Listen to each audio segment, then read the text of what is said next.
This should be the place. Let's find a spot to hide and bide our time.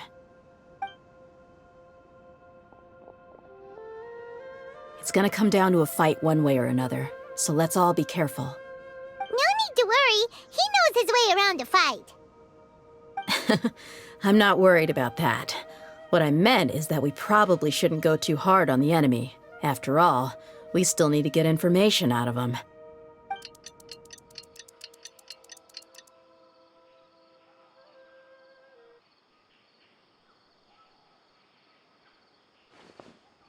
Here they come. You ready? Let's not give them a chance to react and end this quickly.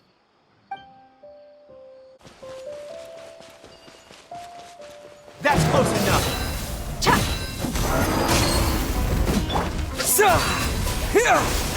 Let's dance.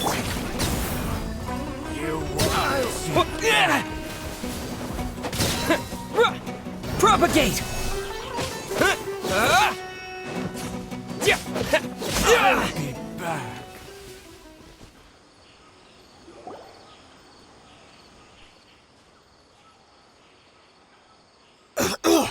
Huh?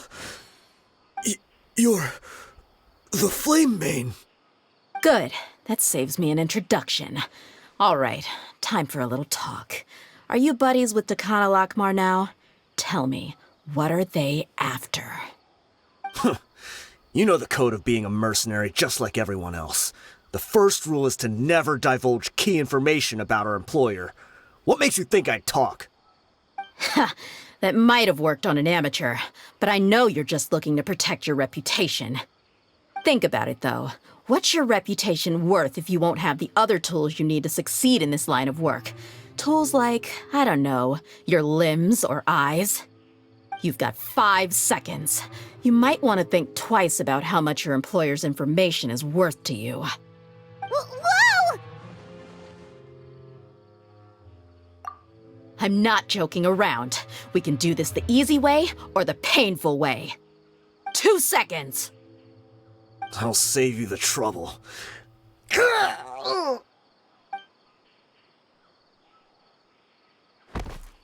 Huh? Are you crazy? He tried to bite off his own tongue. Quick, search the area for any first aid supplies.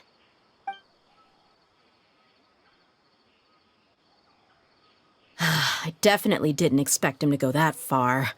Thankfully, the wound wasn't too deep, and he just passed out from the pain. But why would he be so extreme? I just wanted to test his mettle. You can get a lot of mercenaries to talk just by threatening them. I didn't expect him to be willing to go through so much pain just to deny us some intel. Well, he's out cold for now. We could wait for him to wake up, but maybe it's not a good idea to interrogate him any further. What should we do? Yeah, don't worry about it. It'll be a waste of time to interrogate him again after that. He might just hurt himself again if we start asking. There are lots of goods around here. Let's search the area. Maybe we'll be able to find something. I'm really sorry.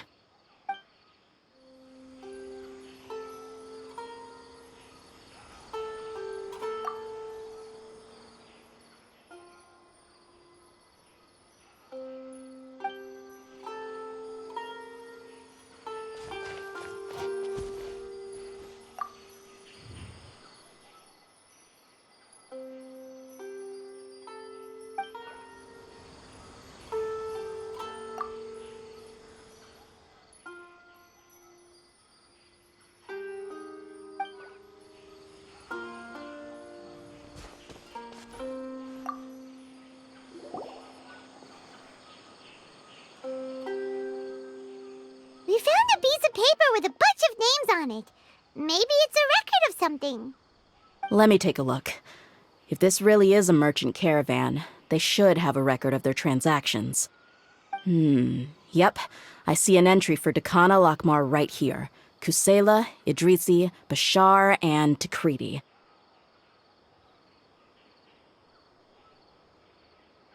All familiar names. Dehya Lakmar has been trading for a hefty supply of food, weapons, and medicine. It seems that in the past, they used to receive some canned knowledge as well. This caravan is just one link in their logistics chain. Once in the rainforest, the caravan will exchange the looted goods for Mora, and the funds will then be passed to a specific person.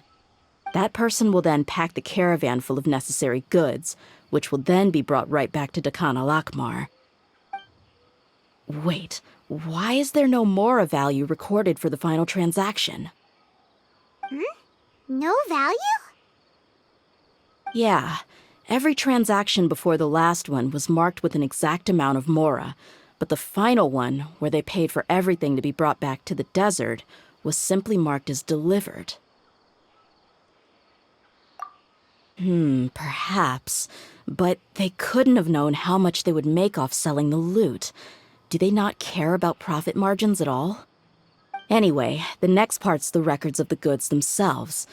There are a lot of entries. Everything was probably sourced from the rainforest. Huh? What's wrong?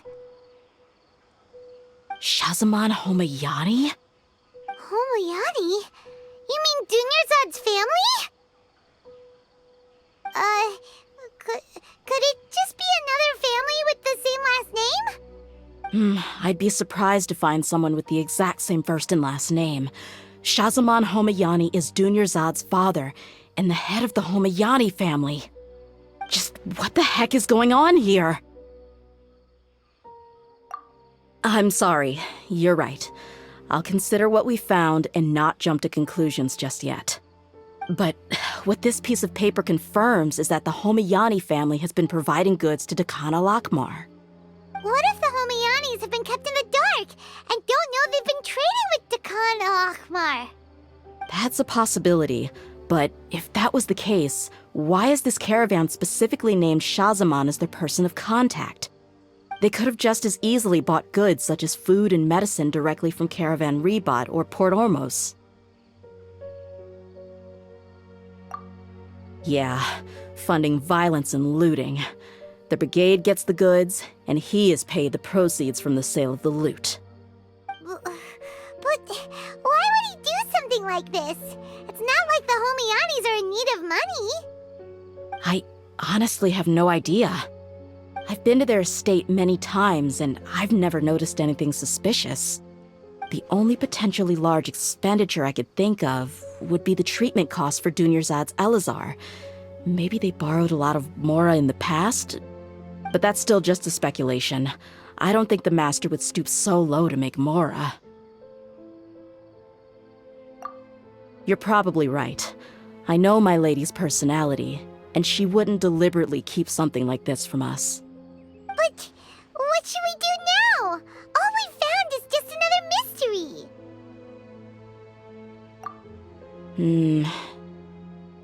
If you ask me, we already have no choice but to confront her about this. I'm not worried. It's too early to make a verdict yet. I still have faith in the Homayanis. Let's go find my lady again. We'll tell her everything and see if she's willing to lend us her support. If we're lucky, we can not only figure out the mystery of this paper, but also follow the trail of breadcrumbs to the people responsible at Dakan al-Akmar. Dehya, are you sure this is the best decision? What if instead of getting the help we need, we just end up revealing everything we've discovered to the enemy? I've considered that possibility, but even still, I want to tell her what we found. I think I owe her that much. True friendship is built on trust. She showed genuine concern for me when we first brought up the topic. I can't repay her kindness with doubt and suspicion. That's not how I deal with people. You're right. Paimon wants to trust Dunyarzad too. Yeah. Let's pay another visit to Sumeru City.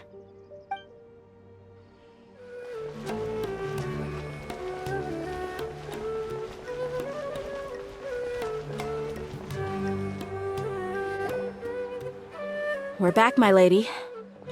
Oh, you're back a lot sooner than I expected. You mustn't have run into any trouble then.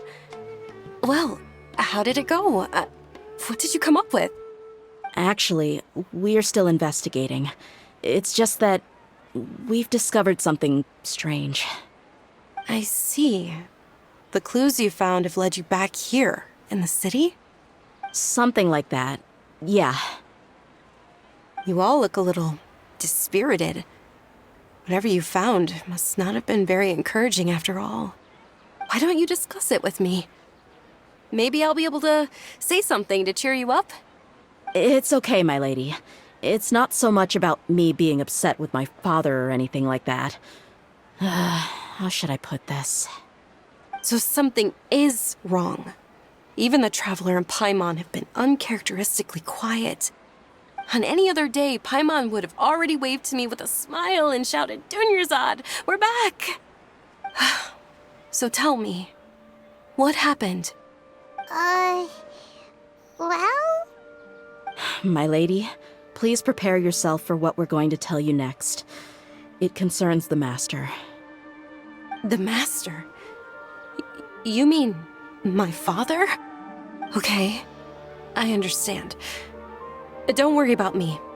I'll listen as attentively as I can.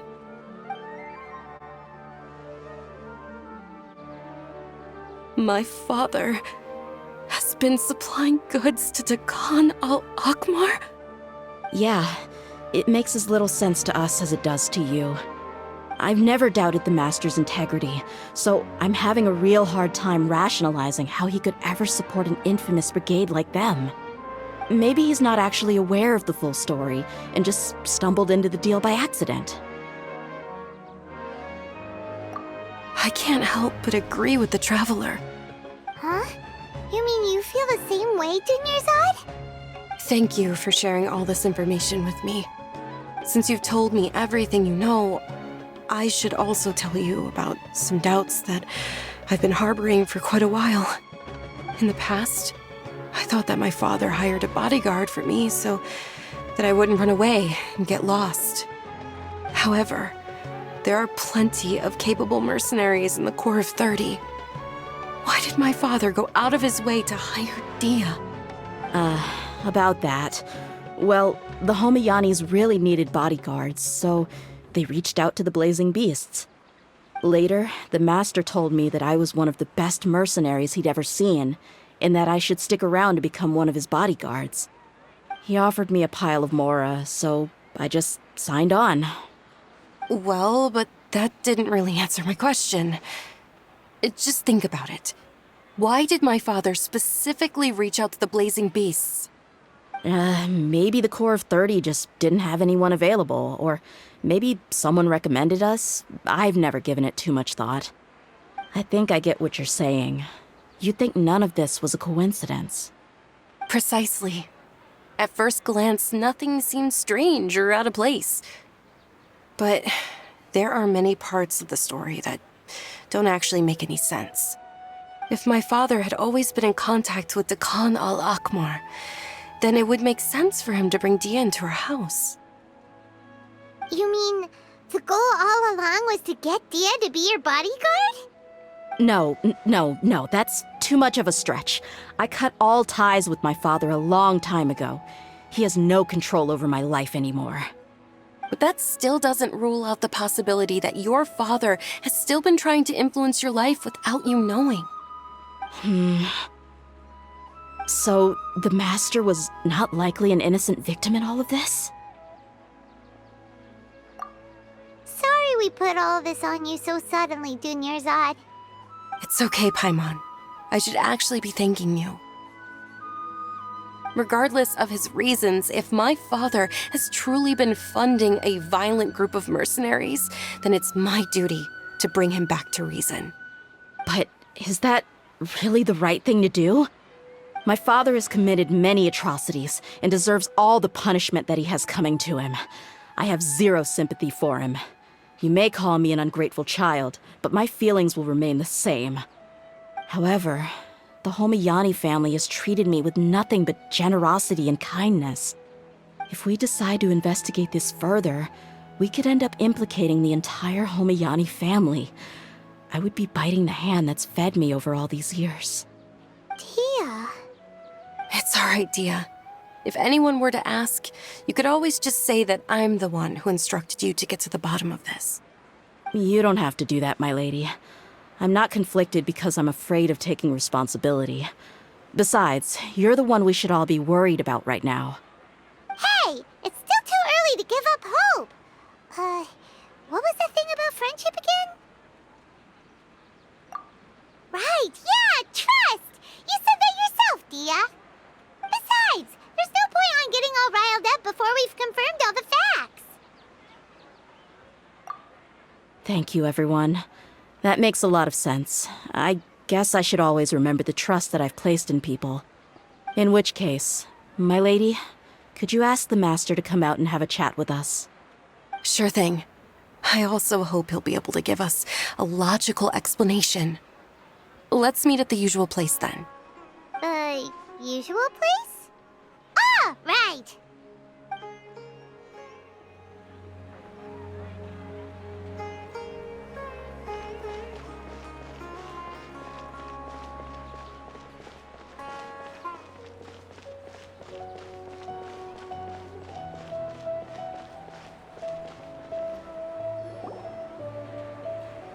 Thank you for coming, sir.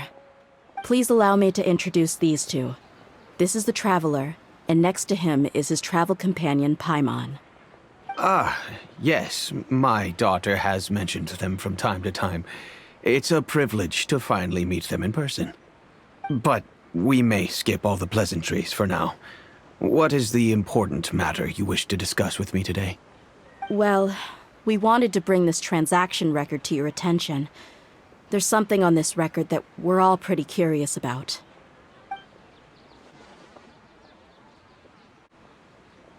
So, that's what you found? Huh. Seems like I can't keep everything from you much longer. If you wouldn't mind, we'd like an explanation. Well, it's a long and difficult story. And to be perfectly honest, I'm not sure if I'm doing the right thing. What I do know, though, Dehya, is that the truth will bring you no solace. If anything, it will likely cause you a great amount of anguish. Wait, me?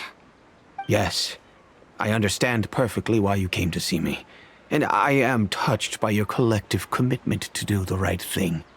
But knowledge always comes at a price, and sometimes, as they say, ignorance is bliss. Your father, Kusela, and I both believed that. Of course, you have the right to seek and learn the truth, but I must warn you. The facts of this matter may reduce everything you've built for yourself into sand, blowing in the wind. If you must proceed, then Kusela's heartfelt efforts will also fade into the wind like a fleeting mirage. His heartfelt efforts? I'm sorry, sir, but I'm not sure I follow. I've made it this far in life without a single drop of my father's support. I have my own ideals and ways of looking at the world, as well as people and causes that I've chosen to cherish and fight for. None of these things have anything to do with him. I came here today to support you as the head of the Homiyani family. No warning will change my stance on that. I understand. Then let me tell you a little story. Our family once needed to take a trip to the desert when Dunyarzad was just a baby. Along the way, we were attacked by bandits. They had superior numbers and quickly overpowered our bodyguards. When all seemed lost, a group of passerby Eremites lent us their support. Those Eremites were Kusela's brigade, Dekhan al-Ahmar. Kusela's men told me that the attackers were Eremite mercenaries, just like themselves. I was shocked. Why would Dekhan al-Ahmar go so far to save us and not spare the fellow Eremites? Kusela was grinning and walked over to play with baby Dunyarzad. She was startled by his unfamiliar face and nearly started crying. Really? I never knew. He said that he had no particular reason to help us. He just took pity on us because he had a daughter about the same age. We started talking about our children, and I sensed that he was a devoted father. To repay his kindness, I hired his brigade to help out at our estate for a time, and offered everyone generous remuneration. So, that's what happened. It was many years before I saw him again. I almost didn't recognize him the next time he came knocking on my door. The man I knew to be strong and healthy had been reduced to a shell of himself. He couldn't even walk anymore without his cane. So, what happened to him? He was perfectly fine when I left the brigade. I'm not too sure myself. The only thing that didn't change was his cheery disposition. He said there was absolutely nothing to worry about and that he had gotten into a fight. That was all. He then suddenly asked me if Dunyarzad, now that she had grown, would need a bodyguard of her own. At the time, Dunyarzad was going through a particularly severe bout of her Elazar. There was no need for her to have a bodyguard when she could barely leave the house. But he kept coming back to the topic. Come on, it never hurts to be safe. How do you know a bodyguard won't come in handy one day? I was completely lost at first, until he recommended the Blazing Beasts, and in particular, a mercenary named Dehya. So he was the one who recommended Dehya to you. Indeed. He didn't say it out loud, but it was clear that he saw Deshret's relics as an evil group who would eventually corrupt every member in their ranks. He was already beyond redemption, but he hoped that he would be able to detach his daughter from the vicious world of mercenary life. If Dehya could stay in my house and keep working as a bodyguard, then gradually her affinity for the desert would decrease, and she'd be able to leave her previous life behind. And that's why you offered her such generous compensation? Yes, but not just because of that. From the moment that he asked me for that favor, I also began to see Dehya as my own daughter. And that's also why I tried to persuade you to stay when you asked for permission to leave. I was willing to spend however much it took. Kusela saved my daughter and me all those years ago in the desert. I could never refuse him entrusting his daughter to me. He was always like that, acting like he's oh so smart and self-righteous. Kusela said that he'd reimburse me for a portion of Dehya's fees. I refused to take any mora from him, but he'd always sent me funds anyway. Eventually, I just accepted them as a token of his gratitude.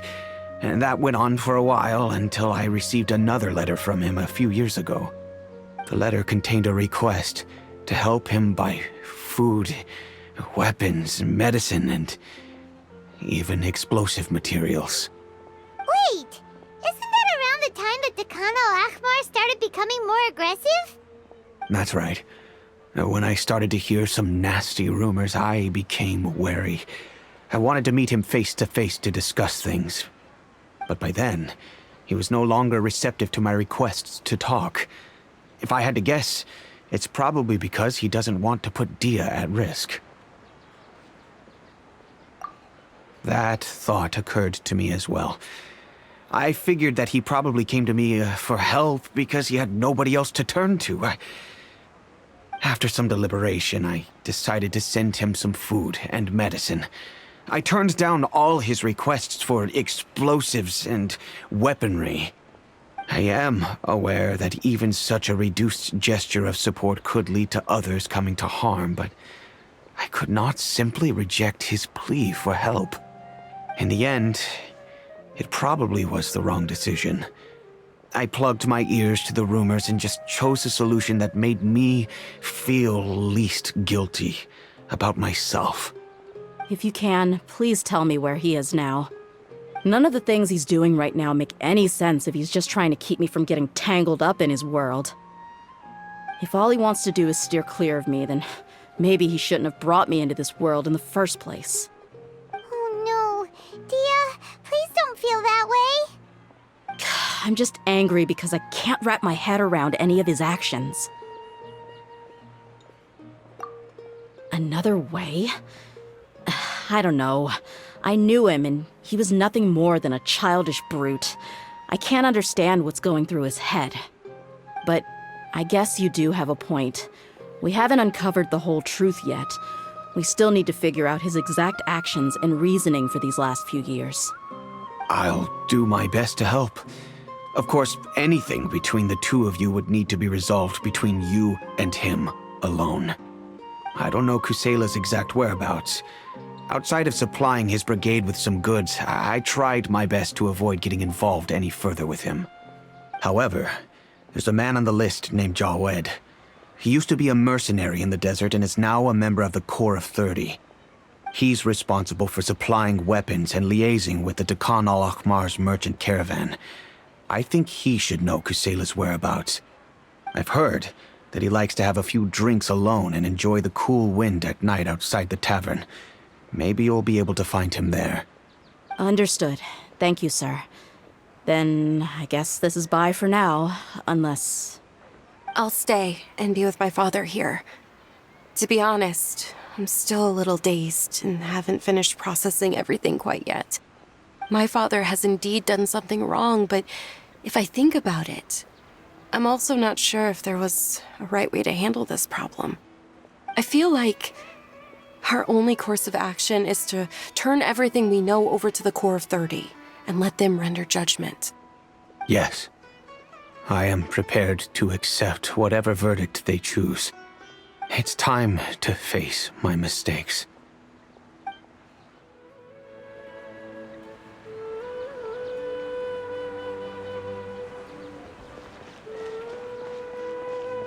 There are so many local specialties.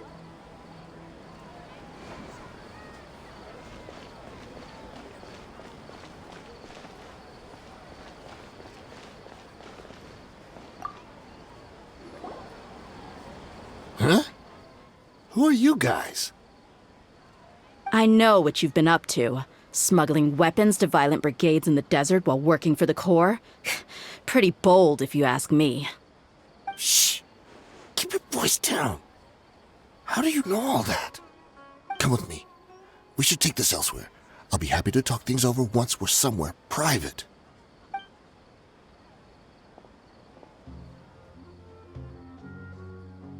This place should do. Alright, back to my question. How did you all know about me? Don't worry about that for now. You know what kind of punishment you'll face once we report you to the Corps, I assume.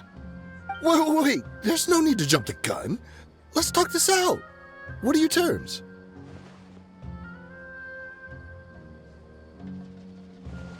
So what's in it for you anyway, Mora? Well, I was a little tight on money at the time, and Kusela took good care of me in the past. I weighed it in my mind, and I couldn't find a reason to turn the opportunity down. I wouldn't only be helping my benefactor, but I could also make some quick Mora. Let me tell you how it is.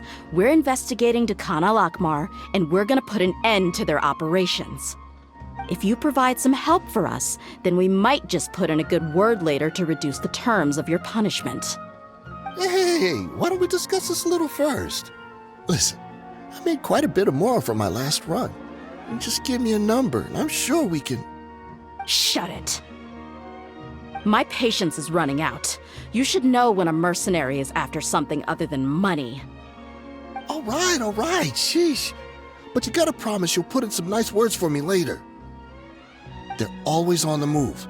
Here's the spot they were at the last time I made my delivery to the desert. Feel free to go have a look. I'm just telling you though, it's not on me if they're not there anymore. Sure. And then you can forget about any nice words from us. Hey, come on. Now you're just being unreasonable. Really? And how do I know you're not leading us straight into a trap? Don't forget, you're the one with no bargaining chips. All right, I get it. Why don't you go take a look, and if they're not there anymore, I'll try to figure out something else for y'all. Now that's more like it. Let's move. And as for you, try to stick around the city until we get back. You don't want us to call the folks from the Corps and have them drag you back to the city.